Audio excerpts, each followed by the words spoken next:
आज मेरे को मौका मिला है कि आपके बीच में मैं परमेश्वर का वचन सुनाऊं। इसके लिए मैं पास्टर सैमुअल फिलिप जो हमारे हैं उनका धन्यवाद करता हूं कि उन्होंने मेरे को मौका दिया कि आपके बीच में मैं प्रभु का वचन दूं। तो आप लोग बता सकते हैं कि आज मैं किस विषय पे बात करूंगा। अगर किसी के दिलो दिमाग में बात उठ रही है तो हाथ खड़ा कर बता सकते हैं कि मैं किस विषय पे आज पेश करने जा रहा हूं। नहीं, ठीक है, मैं आपको एक क्लू देता हूं और उसका क्लू के बाद आपसे मैं पूछूंगा कि मैं किस विषय में बात करने जा रहा हूं, तो आप लोग बताइएगा ध्यान से। मैं पास्टर जी का बहुत धन्यवादी हूं कि पिछले हफ्ते यानी कि 7 तारीख को अप्रैल को पास्टर जी ने मेरे को चर्च में कहा कि आपने अगले संडे को वचन पेश करना है। मैंने पास्टर जी की बात बगैर सुने, पूरी बात सुने हाँ कर दी। मेरे को नहीं पता लगा कि मैं किस विश्वास से बोल गया, हाँ कर गया कि नहीं। घर जाके मैं सोचता रहा पास्टर जी को मैंने हाँ कर दी बिल्कुल, और सब्जेक्ट मेरे पास कुछ भी नहीं है। और पास्टर जी ने पता नहीं किस हिसाब से ये सोच करके किस विश्वास के साथ मेरे पे उन्होंने बात छोड़ दी कि तुमने बोलना है। मैं चुप हो गया, सोचता रहा, सारी रात सोचता रहा कि किस विषय पे बोलूंगा, किस विषय पे बोलूंगा, नहीं समझ आई। सुबह मेरी सिस्टर का फोन आया, मैंने उनसे बात करी कि भाई पास्टर जी ने ऐसा ऐसा कह दिया मेरे को और मैं चक्कर में पड़ जाऊंगा। तो कहती कोई बात नहीं, विश्वास करो, प्रभु पे ध्यान लगाओ, कोई ना कोई वचन तुमको जरूर मिल जाएगा। मैं कहा अच्छा, तो मैं भी यही कह दिया बात कि कोई ना कोई वचन मिल जाएगा। ये क्या बात हो गई? मैं कहा सब्जेक्ट तो बता दो मेरे को, किस सब्जेक्ट पे मैं बात करूंगा। कहती सब्जेक्ट अपने आप मिलेगा, दुआ करो, विश्वास रखो तो सब कुछ हो जाएगा। मैं चुपचाप हो गया। ठीक है, सारा दिन सोचता रहा, अपना काम भी करता रहा। मैं शाम को आया घर, सोचता रहा कि आज तो 8 तारीख हो गई है, 9, 10 और 11 को मैंने 11, 12, 13 ये तारीख मेरी जो है वो मैं बहुत बिजी हूँ। तो मैं कब वचन तैयार करूंगा, कब करूंगा, मैं कुछ नहीं समझ लगी। मैंने दूसरे दिन फिर सिस्टर से बात करी सुबह शुरू, कहती अभी हम प्रार्थना करते हो, विश्वास है मेरे को कि तुम्हें कुछ ना कुछ मिलेगा। तो मैंने उनके साथ बैठ के प्रार्थना करी, मोबाइल पे चल रही थी बात, और प्रार्थना करके उन्होंने मेरे से बातचीत करी, कहते कोई ना कोई मिल जाएगा, 2 घंटे तक तुम्हें कोई ना हो जाएगा, जाओ बस ध्यान रखो। मैं कहा ठीक है। मैंने छोड़ दी, बाद में अपनी ड्यूटी करके गया, काम कर अपना। अब हो गई 9 तारीख, कुछ नहीं आया दिमाग में, खाली ब्लैंक में बिल्कुल। और क्या हुआ, सवेरे 10 तारीख की सुबह में जब मैं उठा तो मैं कहा वचन तो मेरे को मिल गया। इतने दिन से मेरे पीछे पड़ा हुआ था और मैं ध्यान ही नहीं दे रहा था। तो आप बताइए अब मैं किस बात पे आज बोलूंगा। बिल्कुल सही बताया, विश्वास पे। तो आज हम अपने विश्वास के साथ बातचीत करेंगे और मैं दरखास्त करूंगा राज जी को कि मेरे लिए थोड़ी सी प्रार्थना करें ताकि हम अपने कलाम को आगे बढ़ाएं।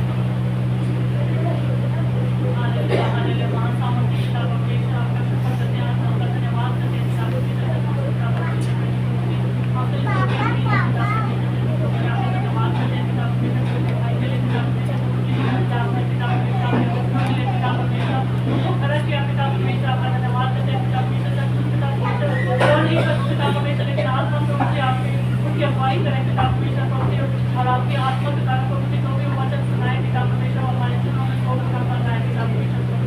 हालेलुया पिता परमेश्वर, आपकी आत्मा के जीवन कार्य करें पिता परमेश्वर प्रभु जी। और पिता परमेश्वर जो भी वो वचन सुनाए पिता परमेश्वर प्रभु जी, हम उसके अनुसार चलने पाएंगे। प्रार्थना की को मांगते हैं पिता परमेश्वर जी के सामर्थी भागवत का नाम है।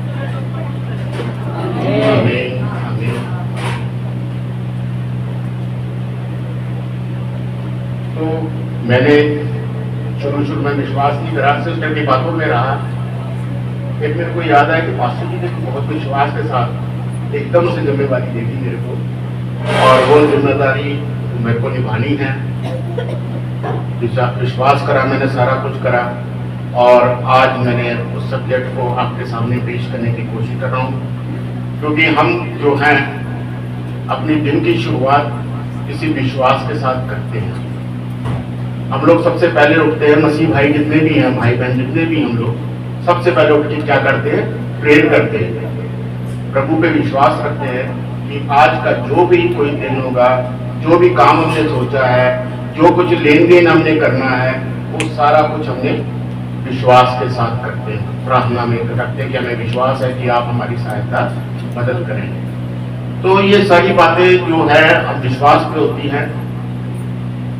मैं अश्विनी भाई आपसे एक रिक्वेस्ट करूंगा, जरा आप खड़े होंगे, माइक है आपके पास?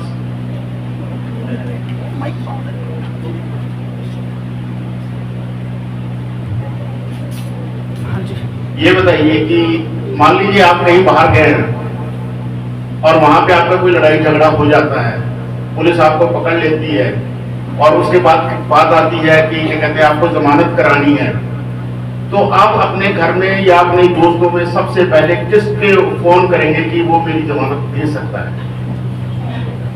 प्रभु को सबसे पहले तो प्रार्थना करेंगे, क्योंकि बाहर नहीं, मैंने कहा किस व्यक्ति को, मैंने कहा प्रभु आके साइन नहीं करेगा वहां पे, वो किसी को भेजेगा जरूर।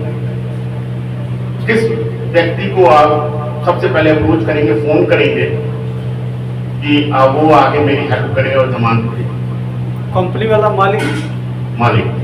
ठीक है, बहुत अच्छी बात है। उन्होंने अपने मालिक पे विश्वास करा कि वो आ जाएगा, उसी वक्त जैसी बात करेंगे। तो शुरुती नाम है, आज जरा खड़े मन।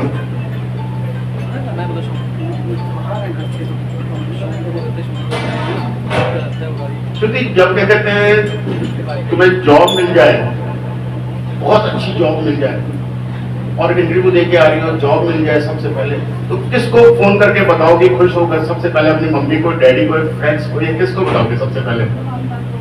पापा को बताओगे। ठीक है, इसका विश्वास अपने उस वक्त पापा के ऊपर होगा कि सबसे पहले मैं खुशखबरी जो है वो किसको दूंगी? पापा को। अब मैं यहाँ पे, अच्छा निशी जरा खड़ी हो ना।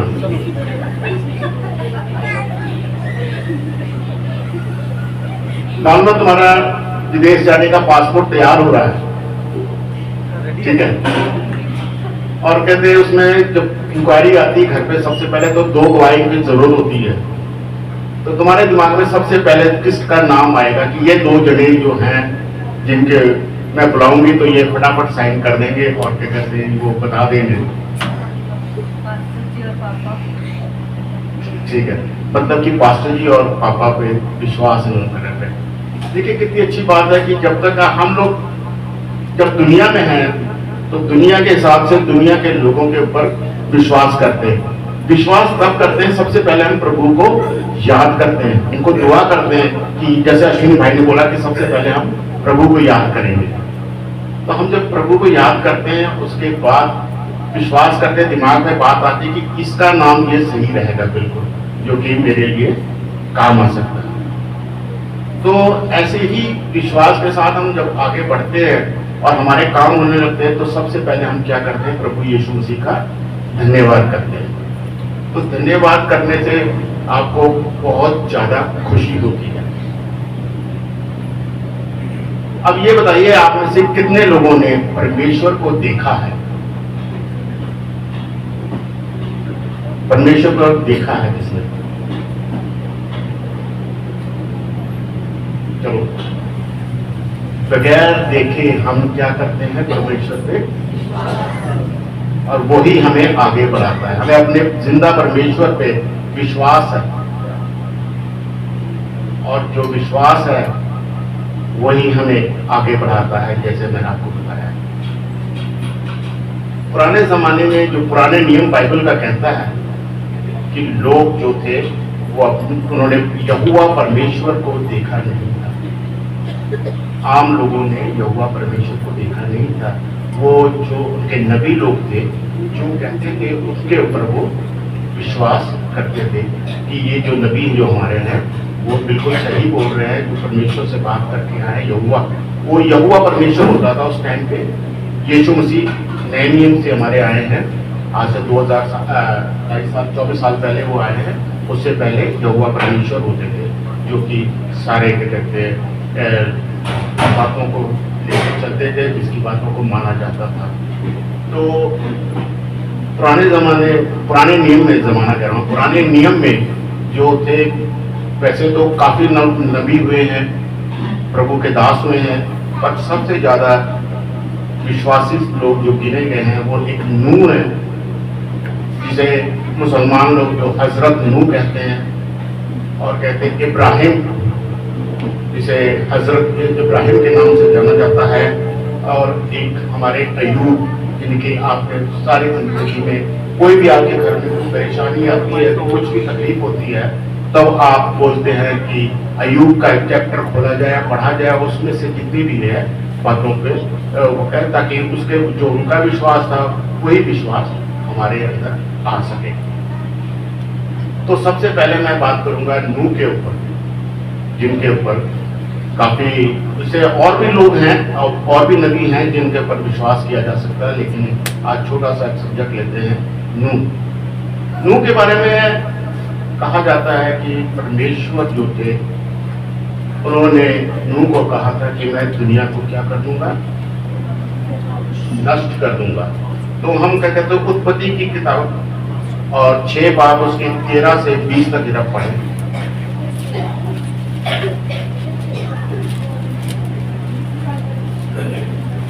परमेश्वर ने उससे कहा, सब प्राणियों के नष्ट करने का प्रश्न मेरे सामने आ गया है, क्योंकि उनके कारण पृथ्वी उपद्रव से भर गई है, इसलिए मैं उसको पृथ्वी समेत नष्ट कर डालूंगा।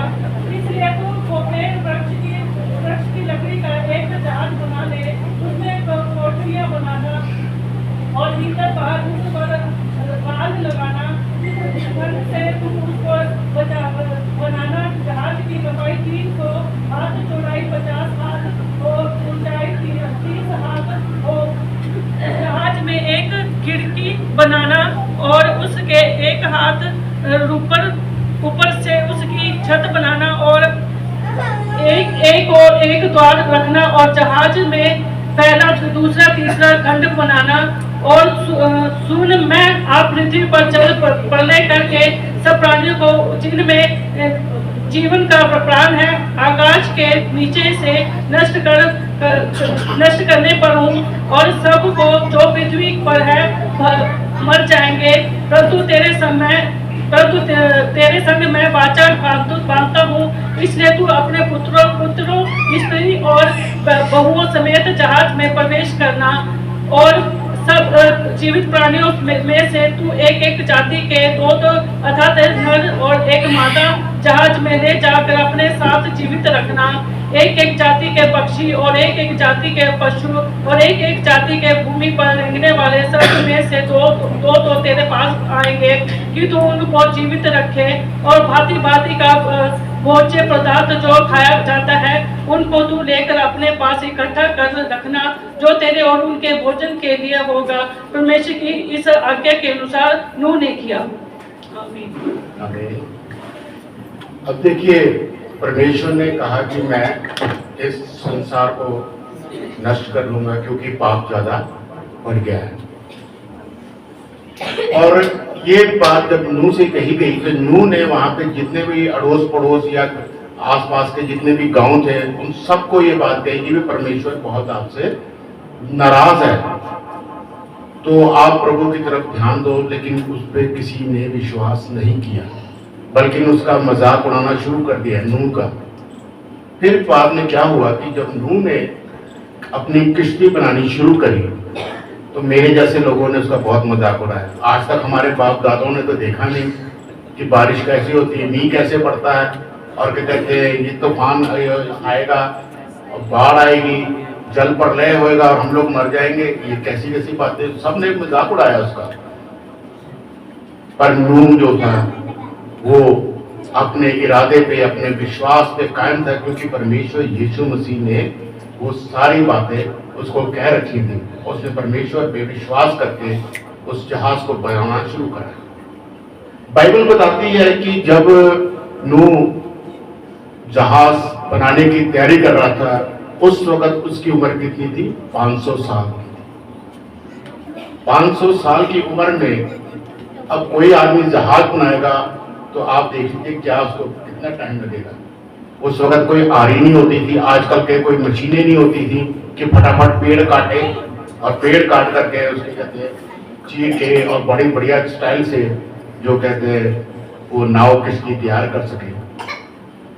उसने 500 साल की उम्र में कैसे किश्ती बनाई ये आप सोचिए। और किश्ती बनाते हुए रहा और लोग उसका मजाक उड़ा रहे थे, ठट्ठा उड़ा रहे थे। उन सबको वो देखते हुए, बर्दाश्त करते हुए, प्रभु में विश्वास में, अगर आप और मैं हो ना, काम करना शुरू करें, पड़ोसी आके चार मजाक करें, हम तो कॉपी किताबें अपनी या सामान अपना बंद करके छोड़ यार क्या क्या बातें कर रहे हो। पर उसने परमेश्वर पर विश्वास रख करके वो किश्ती को तैयार करा। उस किश्ती में एक खिड़की बनाई जैसे कि उसने, और आप लगाएंगे तो उसने कहा 300 हाथ लंबी किश्ती, नाव जिसे कहते हैं, किश्ती कहते हैं। 300 हाथ मतलब एक हाथ इतना बड़ा है तो ये 1.5 फुट के करीब पहुंच जाता है हाथ। तो 300 फुट 450 ऐसे बनता है। 450 फुट लंबी उसने किश्ती बनाई और 50 हाथ चौड़ी किश्ती बनाई और देखिए कि 30 फुट हाथ ऊंची। अब ये देखिए कितनी बड़ी किश्ती बनाई। उसने क्या करा? अपने परिवार, सिर्फ अपना परिवार, क्योंकि बाकी उसके साथ सहमत नहीं थे,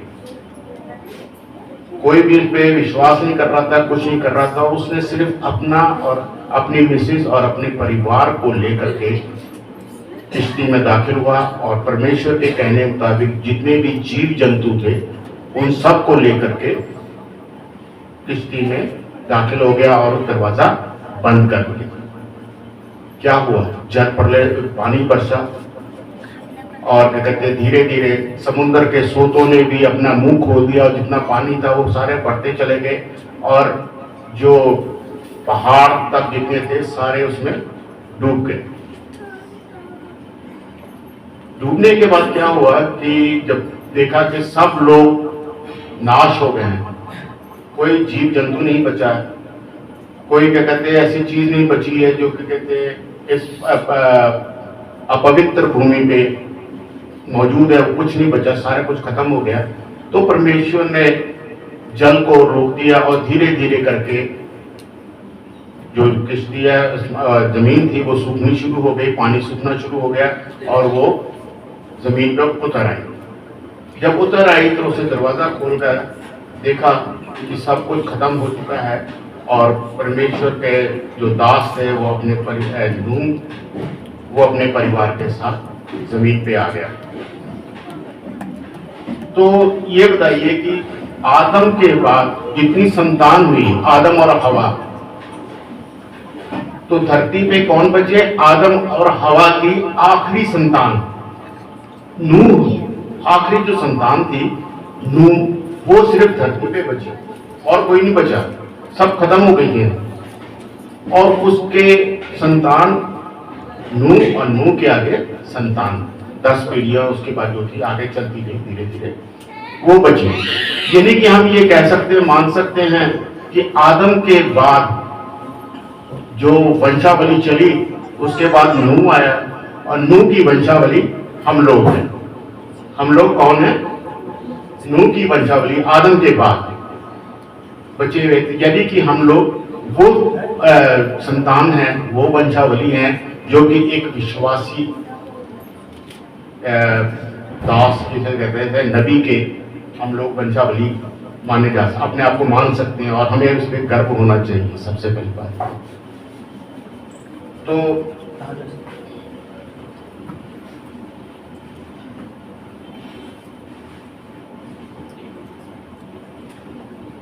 अब उसके बाद मैं आपको बताता हूँ, ये तो हो गई कि हम लोग कहाँ पे आए हैं।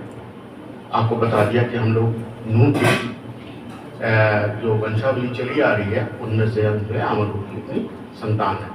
दूसरी बात हम करते हैं इब्राहिम की, जिसको मुस्लिम उसमें हजरत इब्राहिम भी कहा जाता है। तो उनकी हम बात करते हैं। इब्राहिम जो थे वो नूह के मरने के बाद 2 साल के बाद उनका जन्म होता है। इब्राहिम का जन्म नूह के डेथ होने के बाद 2 साल के बाद उनका जन्म होता है। और क्या होता है कि जब जल प्रलय हो गया, नूह बाहर आया, उन्होंने एक वेदी बनाई, वेदी बना करके वहां पे बलिदान दिया और परमेश्वर का धन्यवाद करा, बलि चढ़ाया के। उस टाइम पे बलि चढ़ा के धन्यवाद दिया जाता था और उस परमेश्वर ने उन सबका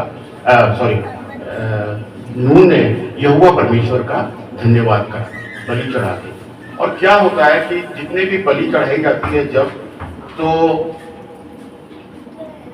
परमेश्वर खुश होता है और खुश होकर उनके संतानों को आगे बढ़ाता है। नूह की 10वीं संतान जो थी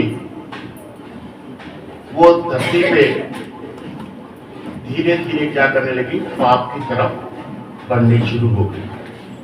पूजा पाठ, मूर्ति पूजा, इन सब चीजों पे उनका ध्यान होना शुरू हो गया। परमेश्वर यहोवा की तरफ उनका ध्यान भटकता चला गया। उनको याद भूल गया कि परमेश्वर ने हम लोग को कैसे बचाया, कैसे करा, और वो मूर्ति पूजा की तरफ चल पड़े। यहाँ तक कि जो इब्राहिम, जिसे कि जो इब्राहिम थे, उनके फादर भी मूर्ति पूजा की तरफ चल पड़े। और शायद मैं अगर गलती ना करूं तो वो उनके पिता भी मूर्तियां बना के लोगों को देते थे कि ये इस मूर्ति की पूजा करो, इस मूर्ति की पूजा करो। और पर इब्राहिम जो थे वो शुरू से ही बिल्कुल अलग थे। उन्होंने बिल्कुल यहोवा परमेश्वर के और ध्यान लगाया, मूर्ति पूजा से बिल्कुल अलग रहे और हर एक बात जितनी थी विश्वास के साथ वो चलते रहे। जो जो परमेश्वर उनको कहता रहे वो उसी के आज्ञा के अनुसार वो चलते रहे और वो धीरे धीरे करके 100 साल की उम्र के आसपास पहुंच गए। उनकी बीवी सारा तो बाद में नाम आया, सारे, उनकी पत्नी सारे जो थी वो उनके साथ थी, वो करीब 90 साल की हो चुकी थी। तो यहोवा परमेश्वर ने उनको क्या कहा कि आज के बाद से सारे जो नाम है वो हटा के अब सायरा नाम रखा जाएगा और मैं तुम्हें एक संतान दूंगा जिसका नाम क्या रखा जाएगा, इजहाक। इजहाक का नाम उन्होंने दिया कि यहोवा परमेश्वर की तो एक संतान होगी और तुम उसका नाम इजहाक रखना। अब बात यह है कि 100 साल का आदमी होने वाला हो, 99 साल का और 90 साल की औरत होने वाली हो और उसको संतान के बारे में कहा जाए या कोई भी कह दे कि आपको संतान होगी तो वो क्या सोचेगा कि 90 साल में ये क्या मजाक कर रहे हैं। 90 साल की उम्र में, और वो जो इब्राहिम है वो भी सोचने लगा कि ये क्या हो गया, मैं 99 साल का हो गया हूँ और मेरे को संतान की बात कर रहे हैं। फिर उसने कहा नहीं, अगर परमेश्वर ने कहा है और तो मेरे को विश्वास करना चाहिए और मैं विश्वास के साथ आगे बढ़ूंगा। दुआ बंदगी में करी और जब इब्राहिम 100 साल का हुआ और सारा 90 के आसपास पहुंची तो उन्हें एक बेटा हुआ जिसका नाम उन्होंने इसहाक रखा। अब देखिए, विश्वास है, विश्वास था तो हुआ, अगर विश्वास ना होता तो ऐसी कुछ भी बात नहीं होती। फिर क्या हुआ कि जब इसहाक बड़ा हुआ, जवान हुआ थोड़ा सा, तो परमेश्वर ने परमेश्वर बोला जाता है, यहोवा परमेश्वर है नाम। तो यहोवा परमेश्वर ने क्या कहा, इब्राहिम तो अपने बेटे की बलि मेरे लिए चढ़ा। अब ये बात तो बड़ी अजीब सी हो गई देखा जाए तो। अब किसी पिता को कहा जाए कि तुम अपने बलि चढ़ाओ अपने बेटे के लिए, अपने बेटे की बलि मेरे लिए चढ़ाओ, तो उसके लिए क्या बीतती है, क्या सोचता है, बहुत दुखी हुआ। फिर उसने कहा कि नहीं, परमेश्वर ने कहा है तो मैं ये बलि दूंगा। हम उत्पत्ति 17 उसकी 15 से 17 आयत तक जरा पढ़े। फिर परमेश्वर ने अब्राहम से कहा, तेरी जो पत्नी सारे है उसको तू अब सारे ना कहना उसका नाम सारा होगा। मैं उसको आशीष दूंगा और तुझको उसके द्वारा एक पुत्र होगा, और मैं उसको ऐसी आशीष दूंगा कि वह जाति जाति की मूल माता हो जाएगी। उसके वंश में राज्य के राजा उत्पन्न होंगे। तब अब्राहम मुंह के बल गिर पड़ा और हंसा, और मन ही मन कहने लगा, क्या 100 वर्ष के पुरुष के भी संतान होगी, और क्या सारा जो 90 वर्ष की है पुत्र जनेगी। और अब्राहम ने परमेश्वर से कहा, इस्माइल तेरी दृष्टि में बना रहे, यही बहुत है। अब देखिए, जो मैंने जितना बताया वो सब कुछ बाइबल में लिखा हुआ था, इसलिए मैंने आपको वो पढ़ने के लिए कहा। ये ना समझे कि सब मैं बनकर कहानी बना के आपको सुना रहा हूँ। तो जब बलि की बात आई, अब्राहम को विश्वास था कि यहोवा परमेश्वर ने कह तो दिया है पर वो मेरी बेटी की बलि नहीं लेगा। लेकिन मन में एक बोझ लेते हुए रखते हुए वो उस जगह पे पहुंचा और उन्होंने बेदी दिया। लेकिन रास्ते में उसके बेटे ने पूछा उसे कि पिताजी, जो ये हमारे पास लकड़ियां हैं और चाकू है, बेदी का सारा सामान तैयार है, पर वो मेमना कहाँ है जिसकी हमने बलि देनी है। अब इब्राहिम जो थे वो कुछ नहीं बोल पाए। वो कहते कोई बात नहीं, प्रभु हमारा सब कुछ वहां पे इंतजाम करेगा। जब ये बात हुई, प्रभु का इंतजाम सोच के बेटा भी चुप हो गया। वहां पहुंचा, जब वो बलि देने लगे, अब्राहम को फिर भी विश्वास था कि कुछ ना कुछ प्रभु यहोवा जो परमेश्वर है वो चमत्कार करेगा। और जैसे ही वो बलि देने लगा, एक आवाज आई कि इसको अभी कुछ ना कहना, इसको हाथ ना लगाना, ये प्रभु का ये काम करेगा। तो उसी वक्त अब्राहम को एक मेमना मिल गया नजदीक में पड़ा हुआ, और उस मेमने की उन्होंने बलि चढ़ाई। तो ये था अब्राहम का विश्वास कि कुछ ना कुछ होएगा, और वो बलि चढ़ाने के लिए मेमना आ गया। इसी तरह बाइबल में एक और आपको मिलेगा, शद्रक, मेशक और अबेदनगो। डैनियल की किताब 17 आयत और 17 पद, डैनियल की पुस्तक में 3रा अध्याय 17 से 25 तक जरा पढ़ के सुनते।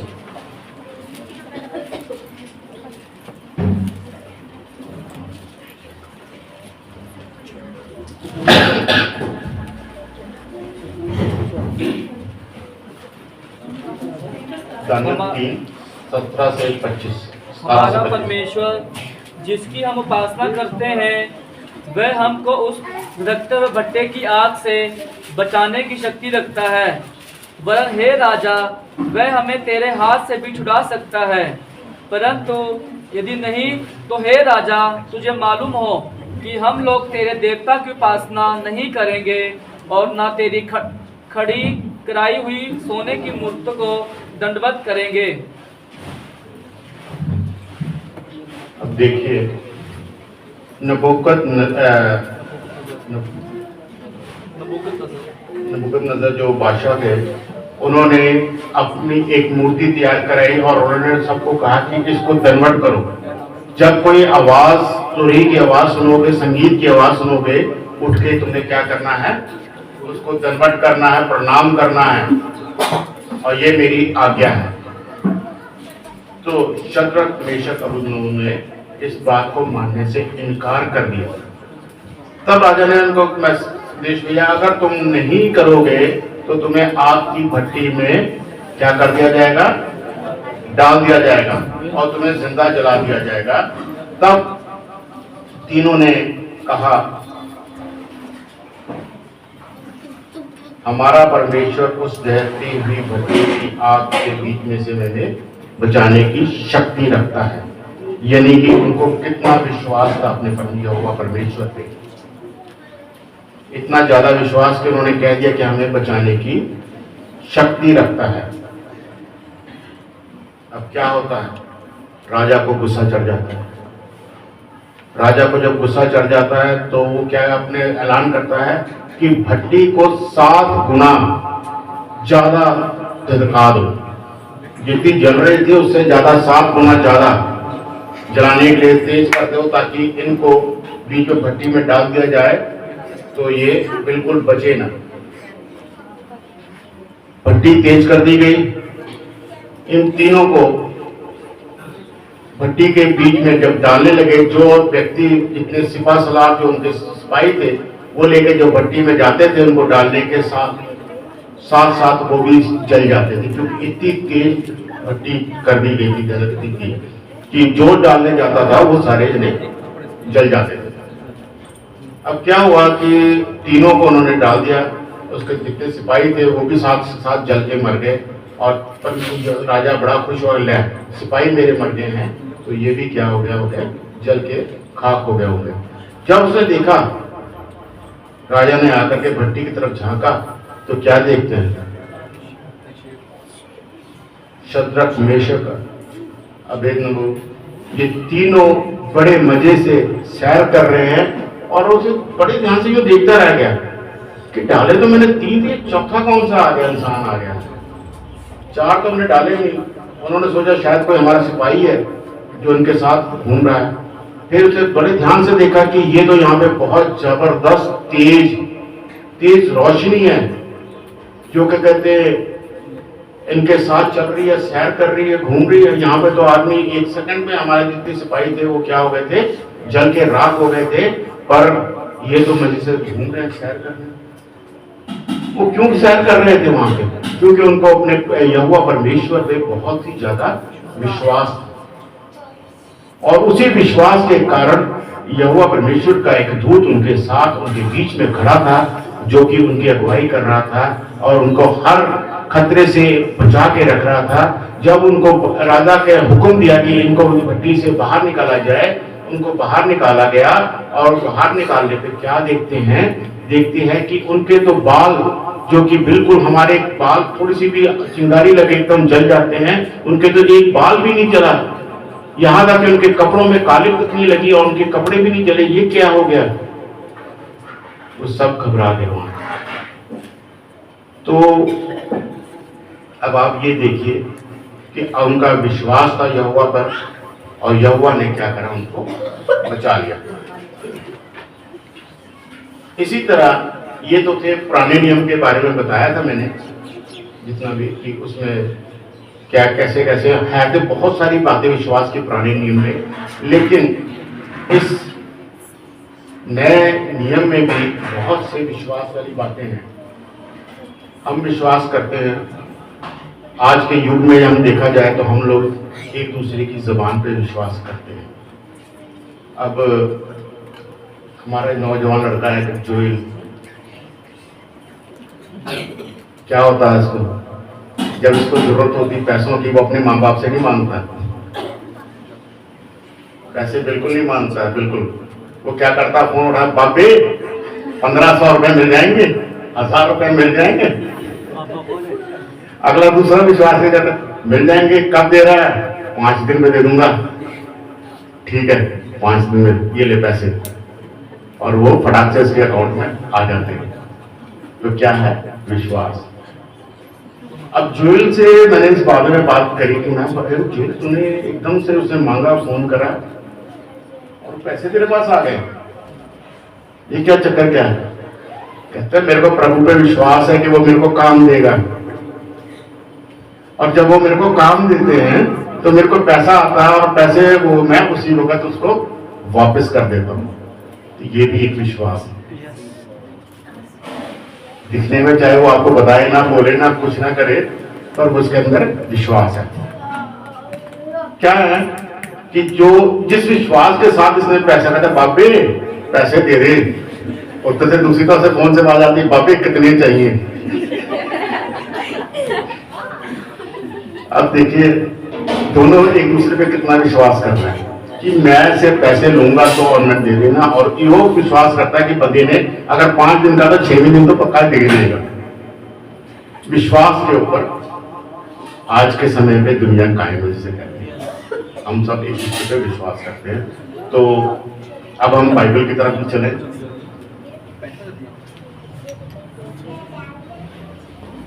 परमेश्वर के कितने चेले थे? 12 चेले। 12 चेले में से पतरस एक था। क्या था उनका? जोर से बोलो। प्रिय चेला था। क्या हुआ कि परमेश्वर ने एक जगह प्रचार करा और उन्होंने कहा अपने चेलों के तुम चलो, मैं एकांत में बैठकर मैं दुआ बंदी करके आता हूँ। अब क्या हुआ कि अब जैसे देखिए कि हमारे घर में जो है ना इन्वर्टर रखे होते हैं, इन्वर्टर सबके घर में होंगे करीब करीब। तो क्या होता है जब लाइट चली जाती है इन्वर्टर चल पड़ता, हमें पता नहीं लगता कब इन्वर्टर चल पड़ा है और हमें सुख सुविधा होगी। पर इन्वर्टर तब तक चलता है जब तक उसका बैकअप रहता है, और जब बैकअप लेने के लिए क्या होता है, जब लाइट आती है, बिजली आती है, तो उससे वो डिस्चार्ज होता है। तो परमेश्वर के साथ भी हम अगर देखा जाए तो ऐसे ही था। वो एकांत में जाकर अपने परमेश्वर पिता से प्रार्थना करके वो बैकअप लेते थे, वो कहते शक्ति लेते थे, प्राप्त करते थे, ताकि जो कुछ भी मैं चंगाई दूं उसके नाम से दूं। वो अकेले बैठ के दुआ बंदी बहुत करते थे। अगर हम लोग क्या करते हैं, हम लोग क्या कहते हैं उसको, बगैर भोजन खाए फास्टिंग प्रेयर करते हैं। फास्टिंग प्रेयर करके क्या करते हैं, अपने अंदर शक्ति पैदा करते हैं कि परमेश्वर हमारी बात को मिलेगा और जो हम चाहेंगे वो हमें प्राप्त होगा। तो वो शक्ति लेने के लिए हम प्रेयर करते हैं, फास्टिंग प्रेयर। ऐसी परमेश्वर ये हुआ जो यीशु मसीह जो थे वो एकांत में जाके पहाड़ियों में बैठ करके प्रेयर करते थे अपने लिए, और ताकि वो परमेश्वर से कुछ न कुछ हासिल कर सके। क्या होता है, अंधेरा हो गया, रात हो गई, चेले किश्ती में जा रहे थे, नाव में जा रहे थे, परमेश्वर उनके साथ नहीं था कि अचानक क्या हुआ, आंधी तूफान चलना शुरू हो गया। जब आंधी तूफान चलना शुरू हो गया तो सारे डरने लगे, अब क्या होगा, परमेश्वर तो हमारे साथ है नहीं, अब हम लोग डूब सकते। उनका विश्वास सुखद क्या हो गया था, डोल गया था। अचानक उन्होंने देखा कि सामने से प्रभु यीशु मसीह पैदल पानी के ऊपर चलते हुए दिखाई दिए। जब चलते हुए दिखाई दिए तो सबको जो डर था, भय था, वो धीरे धीरे खत्म हो गया कि हाँ परमेश्वर हमारे सामने चलता हुआ आ रहा है। अब क्या होता है, पतरस परमेश्वर से कहता है क्या मैं पानी पे चल सकता हूं और आपके पास आ सकता हूं? परमेश्वर ने कहा आ जाओ। अब वो बड़े विश्वास के साथ, यकीन के साथ पानी पे चलना शुरू कर दिया। जब वो पानी पे चल रहा था, आंधी तूफान था, जब तक तो यीशु मसीह के साथ उसकी नजरें मिलती रही तब तक तो वो पानी में चलता रहा, और जहां उसका ध्यान भटका वो पानी में डूबने लगा। आप लोग पहाड़ों में कभी गए होंगे, सैर करने गए होंगे, पत्थरों पे या साइड पे बोर्ड लगा होता है, क्या लिखा होता है उस पर, सावधानी हटी और दुर्घटना घटी। तो सावधानी वो हट गई थी और दुर्घटना घट गई थी, यानी कि पतरस पानी में डूबने लगा। परमेश्वर ने उसको उसी पर छका। जब परमेश्वर ने झटका उसको तो उसके बाद फिर दोबारा विश्वास हुआ और वो फिर दोबारा से वापस किश्ती पे ले गया। ये था विश्वास। पहले तो हम लोग विश्वास कर लेते हैं, लेकिन बहुत जल्दी ही हम लोग का विश्वास, जब हम देखते कि अल्लाह ये तो हमने पहले पा लिया, ये तो हमने अपने उस पर करा। जब हम अपने उस पर आ जाते हैं, पहले तो विश्वास से मांगते हैं किसी चीज को, जब वो चीज हमें मिलने लगती, बिल्कुल नजदीक आती, तो फिर हमारे में क्या जाता है, घमंड आ जाता है, ये तो सिर्फ मैं ही कर सकता हूँ, ये तो मैंने ही करा, मैं ही पाल सकता हूँ, वहाँ से हमारा विश्वास खत्म होना शुरू हो जाता है और क्या होता है, हम लोग डूबने लग जाते हैं अपने विश्वास। तो हमेशा जब विश्वास के साथ हम लोग चलेंगे तो हमें हर चीज़ प्राप्त मिलेगी। जब हमारे अंदर घमंड आएगा और मान आने लगेगा, घमंड करने लगेंगे, तो हम लोग डूबने लगेंगे उससे। अब देखिए एक और मैं कहूँगा कि लूका 8वां उसकी 40 से 56 आयत तक मेरा पढ़ा जाएगा। लूका 8वां उसकी 40 से 56 आयत तक। जब यीशु लौटा तो लोग उससे आनंद के साथ मिले, क्योंकि वे सब उसकी बाट जो रहे थे। इतने में याईर नाम एक मनुष्य जो आराधनालय का सरदार था आया और यीशु के पांव पर गिर के उससे विनती करने लगा कि मेरे घर चल, क्योंकि उसके 12 वर्ष की इकलौती बेटी थी और वह मरने पर थी। जब वह जा रहा था तब लोग उस पर गिर पड़ते थे। एक स्त्री ने जिसको 12 वर्ष से लहू बहने का रोग था और जो अपनी सारी जीविका वैद्यों के पीछे व्यय कर चुकी थी, तो भी किसी के हाथ से चंगी न हो सकी थी, पीछे से आकर उसके वस्त्र के आंचल को छुआ और तुरंत उसका लहू बहना बंद हो गया। इस पर यीशु ने कहा, मुझे किसने छुआ? जब सब मुकरने लगे तो पतरस और उसके साथियों ने कहा, हे स्वामी, तुझे तो भीड़ दबा रही है और तुझ पर भीड़ पड़ती है। परंतु यीशु ने कहा, किसी ने मुझे छुआ है, क्योंकि मैंने जान लिया है कि मुझ में से सामर्थ्य निकली है। जब स्त्री ने देखा कि मैं छिप नहीं सकती, तब कांपती हुई आई और उसके पांव पर गिरकर सब लोगों के सामने बताया कि उसने किस कारण से उसे छुआ और कैसे तुरंत चंगी हो गई। उसने उससे कहा, बेटी, तेरे विश्वास ने तुझे चंगा किया है, कुशल से चली जा। वह ये कह ही रहा था कि किसी ने आराधनालय के सरदार के यहाँ से आकर कहा, तेरी बेटी मर गई, गुरु को दुख न दे। यीशु ने यह सुनकर उसे उत्तर दिया, मत कर, केवल विश्वास रख तो वह बच जाएगी।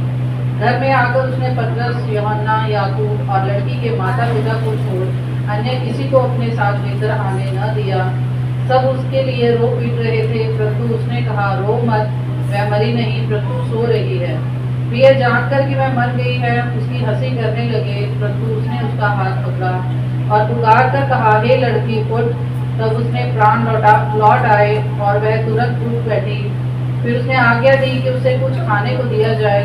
उसके माता पिता चकित हुए, परंतु उसने उन्हें चिताया कि यह जो हुआ है किसी से न कहना।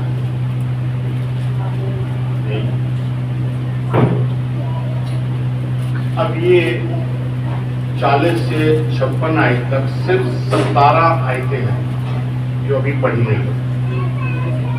इस 17 आयतों में 2 किस्से आपके सामने हैं और दोनों विश्वास के ऊपर। सबसे पहले आयत जो था वो एक बहुत बड़ा आराधनालय का सरदार था। आराधनालय का सरदार जिसे कि बहुत इज्जत मान दिया जाता था, उसके बगैर काम नहीं। उसकी बेटी को बीमार हो गई, बेटी बीमार हो गई, तो वो आराधनालय का सरदार हुए और परमेश्वर यीशु मसीह को ढूंढे। कितनी अजीब सी बात है। कैसा लगता है मैं एक बड़ा आदमी हूँ और एक छोटे से आदमी के पास जाऊं तो मैं शर्म महसूस करूंगा, लेकिन मैं एक साधारण आदमी से होते हुए एक बड़े इंसान के पास जाऊं मांगूं तो मेरे लिए बहुत मान की बात है। लोग उसे साधारण मनुष्य समझते थे, परमेश्वर यीशु मसीह को एक साधारण समझते थे। फायदे तो बड़े उठाते थे, पीछे बड़े बड़े चलते थे, हर फायदा उठाते थे, लेकिन उसको ज्यादा इतना वो तवज्जो नहीं देते थे, एक साधारण समझते थे। और आराधनालय के भी जितने थे याजक महायाजक थे, वो भी उसे आम आदमी की तरह करते। वो ये हम जैसे हम लोगों को कहते हैं ये देशद्रोही है या ये कुछ ऐसी सी भावना यीशु मसीह के आराधनालय के जितने भी थे वो सब उनके खिलाफ चलते थे यीशु मसीह। और इसकी जब बेटी के ऊपर बीती बात, तो ये क्या करने लगा, यीशु मसीह को ढूंढने लगा। यदि यीशु मसीह पे उसने विश्वास करना शुरू कर दिया। देखिए लोग उस पर विश्वास करते हैं और वो किस पे विश्वास करना शुरू करते हैं, अगर यीशु मसीह आएगा और मेरी बेटी को छुएगा तो मेरी बेटी बिल्कुल ठीक हो जाएगी, चंगी हो जाएगी। तो क्या होता है, वो जाता है वहां पे यीशु मसीह को ढूंढ ढांढ के बातचीत करता है। प्रभु यीशु मसीह उसकी बात एकदम फटाक से मान जाते हैं कि चलो कोई बात नहीं, मैं तुम्हारे साथ चलूंगा और तुम्हारी बेटी को चंगा करूंगा। यहाँ तक तो बिल्कुल ठीक है, कोई नॉर्मल बात होगी, बिल्कुल मान गए। अब हम भाई साहब से कहेंगे, भाई साहब जी आप चलो हमारे साथ रहे, हमारे ऐसे ऐसे बच्चे बीमार हैं, तो भाई साहब कहेंगे मैं नहीं कहूँगा, मना नहीं करेंगे क्योंकि प्रभु के दास है। इसी तरह यीशु मसीह जो है उन्होंने उसको मना नहीं करा, क्योंकि ऊपर से उनको अगुवाई थी कि तेरे द्वारा क्या क्या काम होंगे जो कि लोगों को दिखाए जाएंगे। अब क्या होता है कि यीशु मसीह चलने लगते हैं, जैसे ही चलते हैं तो भीड़ में से अचानक कोई उसका वस्त्र छू लेता है और परमेश्वर यीशु मसीह को एकदम से झटका लगता है और कहता है कि ये क्या हो गया साहब, किसने मेरे को छुआ। वहां पे शोर मचना जाता, चेले कहते प्रभु कैसी बातें कर रहे हो, यहाँ पे तो दुनिया टेढ़ी फिरती है आपके ऊपर, पता नहीं किसने हाथ लगा लिया किसने नहीं लगाया, या धक्के मुक्के तो चल रहे हैं। परमेश्वर कहता नहीं, ये वैसे छुआ नहीं है, किसी ने विश्वास के साथ मेरे को छुआ है, जो मेरे अंदर से एक सामर्थ्य निकली है। अगर आपने विश्वास से छुआ है तो सामर्थ्य निकली है, अगर आपने विश्वास से प्रभु यीशु मसीह को नहीं छुआ तो सामर्थ्य प्रभु यीशु मसीह से नहीं निकलेगी और आप कभी भी चंगे नहीं हो पाएंगे।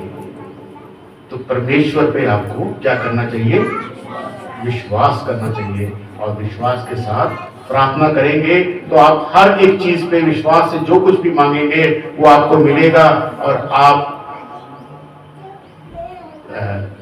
को जो क्या कहते हैं महिमा जलाल करते हुए नजर आएंगे। आप क्या होता है, यायर जब देखता है सुनता है सारी बात, उसके सामने ही सारा कुछ हो रहा है, उसके अंदर और विश्वास बढ़ जाता है कि लो अब तो मेरी बेटी बिल्कुल चंगी होगी। अगर ये औरत कपड़े को छूने से ठीक हो सकती है तो मेरी बेटी प्रभु यीशु मसीह के वहां जाने से बिल्कुल ठीक हो जाएगी। कितना विश्वास से उसी वक्त और बढ़ गया, जहां उसका 4 गुना विश्वास होगा तो वहां पे 100 गुना विश्वास बढ़ गया कि मेरी बेटी बिल्कुल ठीक हो जाएगी। जैसे ही वो चलने लगे, एक सेवक आया, उसने कहा अब प्रभु यीशु मसीह को अपने घर मत ला परमेश्वर को।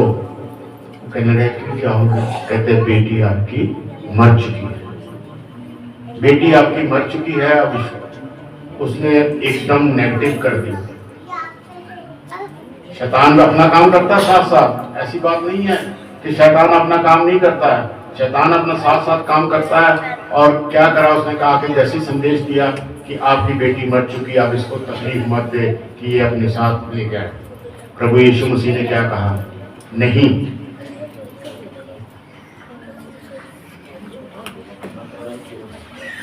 मत डर, अब केवल विश्वास कर। और परमेश्वर उनके साथ चला। और एक बात और बताई, जब उस महिला ने 12 साल की रोगी महिला ने जब परमेश्वर को छुआ था, उसके बाद परमेश्वर ने क्या कहा यीशु मसीह ने, कि तेरे विश्वास ने तेरे को चंगा करा। वहां पे भी परमेश्वर ने कहा तेरे विश्वास ने करा, चंगा करा है, मेरे विश्वास नहीं तेरे को चंगा करा, तूने विश्वास करा तो तू चंगी हुई है। और क्या कहते, मेरे विश्वास करने से कोई भी आप मेरे पे विश्वास करोगे काम करो हो जाएगा। पहले परमेश्वर पे आप विश्वास करोगे तब आपका काम होगा, मेरे कहने पे या मेरे करने से कुछ नहीं होगा। तो विश्वास बहुत बड़ी बात है। इसी तरह जब वो अपने साथ परमेश्वर को लेकर के अपने घर गया तो वहाँ क्या देखता है कि वहाँ पे परमेश्वर ने देखा कि यहाँ पे रोना पीटना चल रहा है, सब जने हैं, उन्होंने कमरा खाली करवाया। और परमेश्वर ने देखा और उन्होंने कहा कि ये बेटी मरी नहीं है बल्कि सो रही है। और तुम मेरे जैसे लोगों ने उसका मजाक मारा। ये तो हमारे सामने मर चुकी थी, ये तो हमारे सामने मर चुकी थी, तो ये कह रहा है कि ये मरी नहीं सोई। और परमेश्वर ने उसको उठाया, हाथ पकड़ के उठाया और कहा और खड़ी हो, और लड़की के अंदर उसी वक्त प्राण आ गए, ऐसा बाइबल में लिखा हुआ है। और लड़की क्या हो गई, भली चंगी हो गई, जिसको देख कर के सब लोग वहाँ पे हैरान और चकित और परेशान हो गए कि ये क्या है। तो परमेश्वर ने वहाँ पे भी मुर्दों से चलाया। अब देखिए बात ऐसी है कि अभी मैंने थोड़ी देर पहले आपसे पूछा था कि परमेश्वर यीशु मसीह के कितने चेले थे? 12 चेले थे।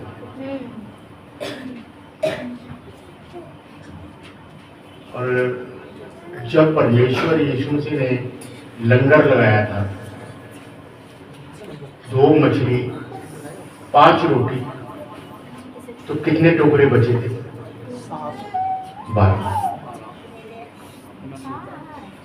5 रोटी 2 मछली के जो सारी करे वो 12 टोकरे थे, 7 तो अलग अलग थे। तो जब 12 टोकरे, क्या क्या मैंने बता दिया आपको, चेले कितने थे? 12। टोकरे कितने बचे थे? 12। यायरा की लड़की जो थी वो कितने वर्ष की थी? 12। और जो बीमार थी औरत, वो कितने साल की बीमार थी? 12। सारी बातें आप देखिए कितनी, और भी बातें ऐसे आपको मिलेंगी जो इसके बारे में भाई साहब आपको ज़्यादा अच्छी तरह से बताएंगे। ये मेरा विषय नहीं है, 12 का विषय नहीं है, ये तो सिर्फ मैं आपको बता रहा था। मेरा विषय है विश्वास। तो